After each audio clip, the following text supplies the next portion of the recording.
Good morning po sa inyong lahat na patuloy na nagpapalo po ng aking channel. Hindi po tayo nagbabalik ang Randival TV. Ito pong muli ang inyong lingkod, si Pastor Randy Palangkit na nag-anyaya po sa inyo.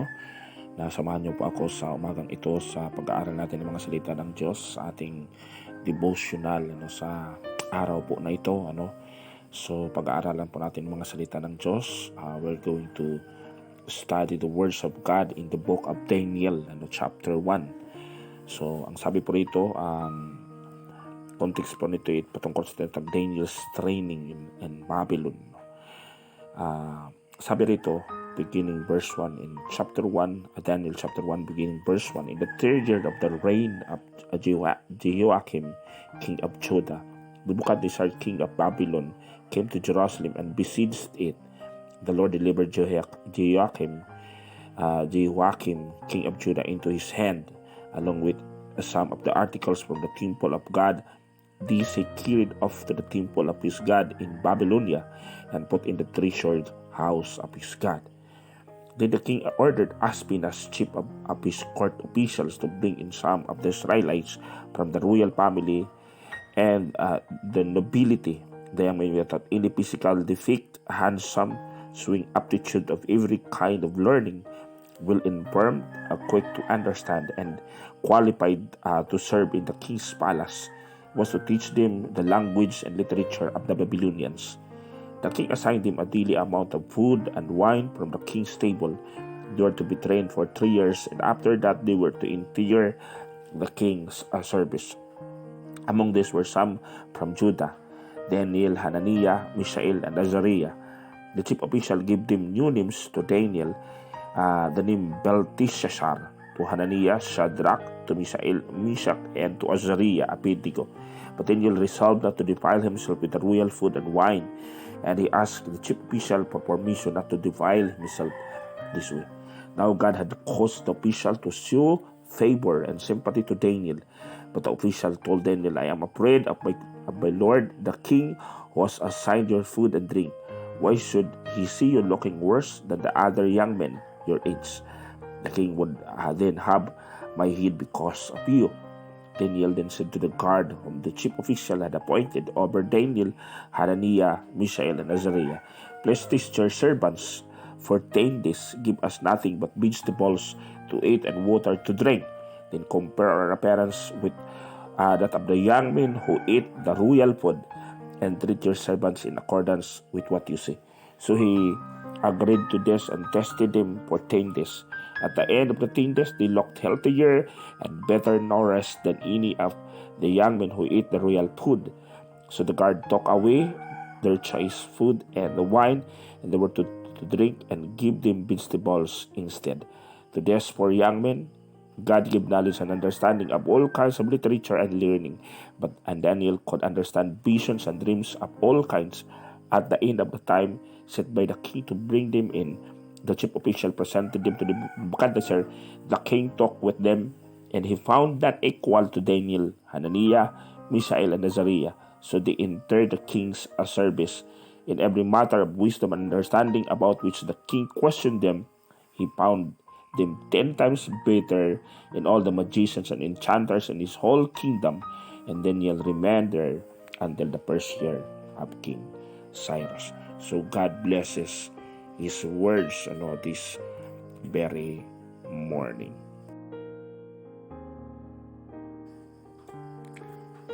So we're going to study this passage that we are reading for in Daniel chapter 1. Meron pong 5 question na ating tatalakayin sa pag-aaral po natin sa passage na to, and sasagutin po natin dito po sa ating pinasa in order for us to ma-scan po natin itong passage po na to, yung kabuuan po ng chapter ng Daniel chapter 1. Ang una pong question nating i-raise is, what was the passage about God? Ano po ba ang sinasabi dito sa kabuuan ng passage na ating binasa sa Daniel chapter 1 patungkol sa Diyos?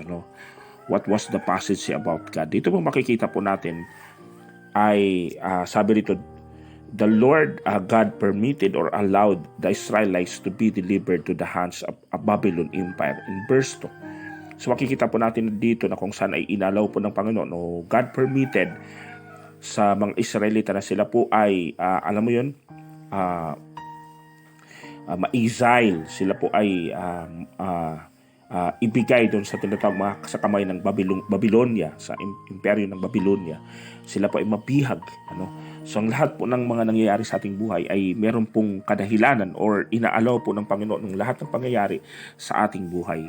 Ito man po ay may tinatawag kinalaman sa pagtatagumpay natin, may kinalaman sa pagbabagsak natin, sa kadahilanan po na ang lahat po ng bagay ay meron pong plano, meron pong alam mo yun, yung tinatawag, meron pong layunin ang Diyos kung bakit inaalaw po niya ang lahat ng bagay na mangyari sa ating buhay. So dito makikita po natin God permitted or allowed the Israelites to be delivered to the hands of their enemy, sa tinatawag sa kanilang kaaway, lalo sa tinatawag particular sa tinatawag Babylon Empire.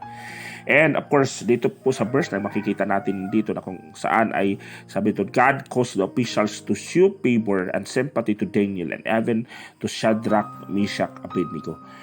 So as we know po na kung saan ay pagkatapos po na i-delivered po ng Diyos ang Israel doon sa kamay sa Babylon Empire, ay kasama pong nabihag doon yung tinatawag na exile, sila Daniel, sila Meshach, and sila Abednego. Pero ang sabi po rito sa verse 9, God caused the official to show favor and sympathy to Daniel and even to Shadrach, Meshach, and Abednego. Makikita po natin dito na ang Panginoon po ay nagbibigay po ng favor, nagbibigay po ng tinatawag sympathy.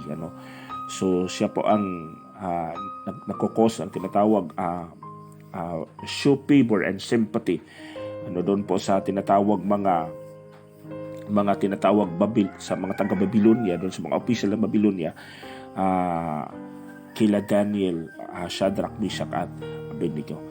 Sa verse 17, makikita din po rin natin dito, to this for young men, God gives knowledge and understanding of all kinds of literature and learning, and Daniel could understand visions and dreams of all kinds. So makikita din po natin dito na kung saan ang what was the passage about God. Ang Diyos po ay God give knowledge and understanding of all kinds of literature and learning.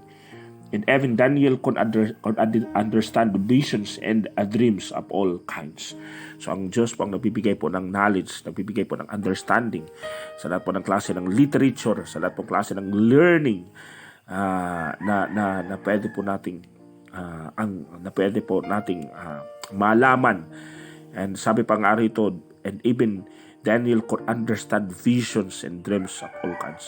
Na even si Daniel ay could understand visions. Naintindihan po niya yung mga pangitain and dreams of all kinds. Kahit pa yung mga panaginip, kaya po niyang i-interpret, kaya po niyang intindihin at ma-interpret po yung visions and dreams of all kinds. So yun po yung tinatawag una, what was the passage say about God. Pangalawa po, is there any sin that I could avoid in this passage? Pero biro po bang kasalanan na pwede kong iwasan sa passage po na to, sa particular chapter na po na to? Makikita po natin dito yung tinatawag pangunguha po ng mga bagay na hindi sa'yo. Kasi dito po sa verse 1, sabi nito, in the third year of the reign of Joachim, king of Judah, Nebuchadnezzar, king of Babylon, came to Jerusalem and besieged it. Verse 2, and the Lord delivered Joachim, king of Judah, into his hands, along with some of the articles from the temple of God. This he carried up to the temple of his God in Babylonia. So, isa pong ang kasalanan po dito na dapat pong i-avoid natin, iwasan po natin, is pangunguha ng mga bagay na hindi sa iyo. At gawing bihag at alipin ang sinumang siilin ang kalayaan ng sinuman. Ito po ay kasalanan, yung paniniil, yung paggagawang bihag at pag-aalipin sa sinuman at pangunguha ng mga bagay na hindi sa iyo. So ito po ay makikita po natin doon sa tinatawag sa Babylonia, sa imperyo ng tinatawag Babylonia, na ito po yung kanilang ginawa na kung saan ito po ay kasalanan. Kasalanan na kung saan dapat po nating iwasan. Sin that I could avoid in this passage. So, pangatlo po, is there any example for me to follow? Meron po bang example for us, for me, to follow in this passage? Of course, the example of Daniel, Shadrach, Meshach, and Abednego. Yung example po ni Daniel, ni Shadrach, Meshach, at Abednego. Ano po yung example? Nakikita po natin dito sa verse 5, the king assigned from a daily amount of food and wine from king's table. They were to be trained for 3 years. So, dito makikita po natin na yung example is sila Daniel, Shadrach, Meshach, at Abednego sila po ay nag-training. They were trained to be trained for 3 years. Sila po ay nag-undergo sa tinatawag training for 3 years. Napakahalaga po sa ating buhay na tayo po ay dapat nag-train sa mga bagay na kung saan ay tayo po ay may enhance, may empower, tayo po ay lalago, sa ating buhay. Napakahalaga po ng tinatawag training. And sa verse 8, of course, sa verse 8, but Daniel resolved not to defile himself with the royal food and wine. And he asked the chief official for permission not to defile himself this way. Isa pong bagay na makita po rin natin dito na kung saan example for us to follow is, sabi dito, but Daniel resolved not to defile himself. So, si Daniel po ay nagdesisyon po siya na kung saan ay he resolved not to defile himself. Hindi po niya hahayaan na kung saan ang kanyang sarili ay madumihan. Defile himself with the royal food and wine. Doon sa mga pagkain, na at inumin na ibinibigay sa kanila nung tinatawag chief official na kanilang kakainin, kasi iniisip po ang kaisipan po ng chief official ay yung pagkain ng hari at yung inumin ng hari ay magkukos ng tinatawag magkukos na kung saan ay sila po ay magiging healthy. But Daniel resolved not to defile himself with the royal food and wine, and he asked the chief official, sinabi niya doon sa chief official, humingi siya ng permission not to defile himself this way, kasi alam niya na yung pagkain ng hari at inumin ng hari ay iniaalay yun sa Diyos-Diyosan. So alam ni Daniel na sa pamamagitan ng pagkain niya, ng mga pagkain inihahain sa kanila, na pagkain ng hari, the royal food and wine will defile themselves because the food and the wine that the chief officials served to Daniel, Shadrach, Meshach, and Abednego is inalay po sa tinatawag sa Diyos-Diyosan. So sa verse 9, nasabi po, now God had called the official to show favor and sympathy to Daniel. So nakiusap po sila na huwag niyo po kaming bibigyan ng pagkain kasi bawal sa amin yon. Hindi pwede sa amin yung ganon, kasi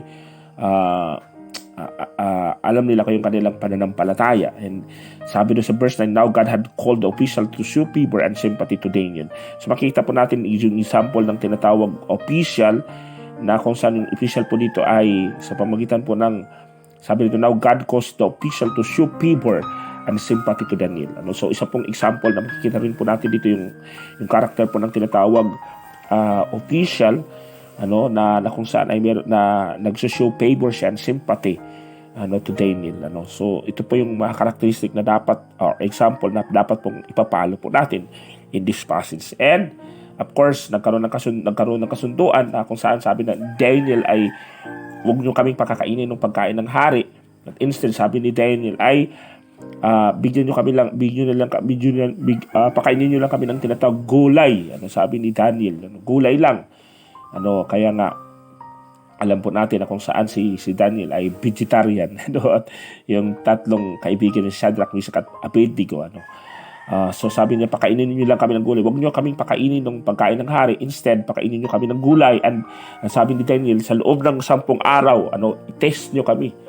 Pagkumparahin niyo kami. And pagkatapos ng challenge na yon, sa verse 15, they looked healthier and better nourished than any of the young men who eat the royal food. So dito makikita po natin yung example na kung saan ay magiging healthy lifestyle, magiging healthy po yung habits natin, just like Daniel, Shadrach, Meshach, Abednego, na kung saan sila pa ay kumakain ng pagkain na kung saan magkukos ang tinatawag healthy food, na kung saan ay sabi rito, they look healthier and better nourished than any of the young men who eat the royal food. So yun po yung example for us to follow, for me to follow.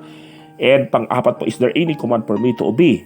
So, sa verse 8, makikita po natin dito na kung saan ang sinasabi po dito ng verse 8, yung command is not to defile himself with the customs and traditions of Babylon that causes faith to compromise. Ito po yung command na dapat po nating i-obey, na kung saan huwag po nating hayaan ng ating mga sarili ay not to defile ourselves with the customs and traditions of the world. Sa mundo po na ito, si Daniel sa kanilang context is not to defile themselves with the customs and traditions of Babylon that causes faith to compromise. So, yun po yung command sa atin.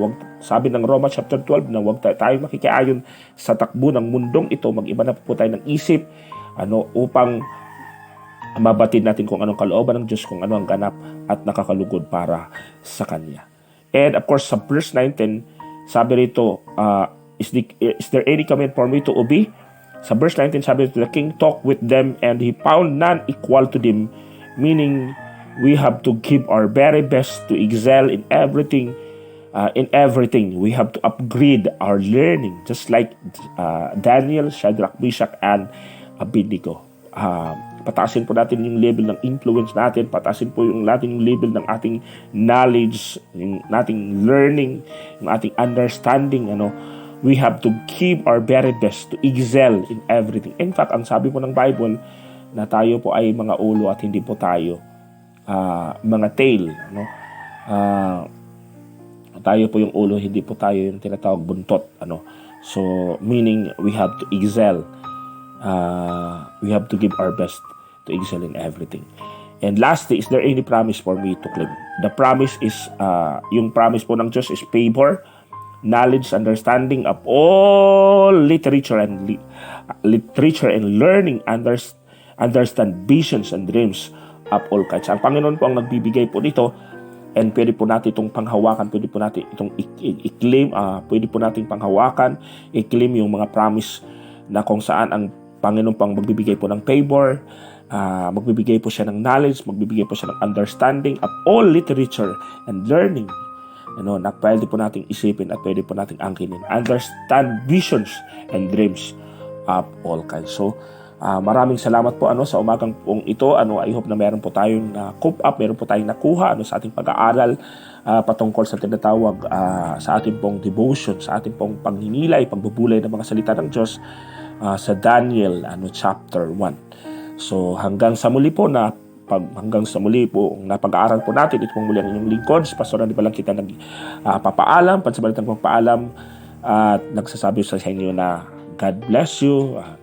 Mapagpala pong umaga sa atin pong lahat.